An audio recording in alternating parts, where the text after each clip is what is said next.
Sampling techniques can be broadly divided into probability sampling and non-probability sampling. In this video, I'll focus on probability sampling.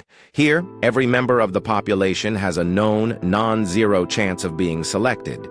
It's divided into simple random sampling, multi-stage sampling, stratified sampling, systematic sampling, cluster sampling.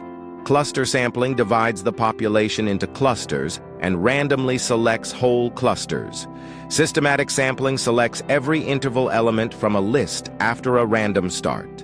You can't survey everyone, so you choose a sample that speaks for the whole and be a representative of all. Random sampling gives everyone a chance of being selected. Multi-stage sampling divides the stage into clusters and samples are selected at each stage. Stratified ensures subgroups are included. Each is called strata. In stratified sampling, if 60% are male, your sample should reflect that. Always justify your sampling method. It strengthens your credibility. Now that we've explored the definitions of the main probability sampling techniques, let's dive deeper into their practical applications, strengths, and a few key considerations to keep in mind before you use them in your own research. Why probability sampling? 1. Ensures representativeness. 2. Minimizes bias compared to non-probability methods. 3. Allows you to calculate sampling error and generalize findings. 4. Gives your research credibility in academic and professional settings. Example: a public health researcher wants to estimate vaccination rates. If they use random or stratified probability sampling, they can confidently generalize their findings to the whole population.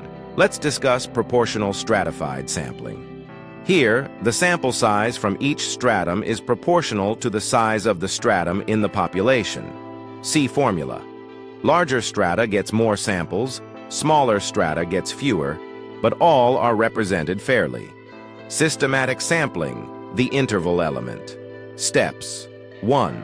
Arrange the population in a list. Determine the sampling interval. See formula. 3rd, randomly choose a starting point between 1 and 4. Select every 10th unit thereafter. Example: if n equals 1,000 and n equals 100, then k equals 10. Pick a starting number between 1 and 10, say 6, then select 6, 16, 26, 36, until you reach 100 samples.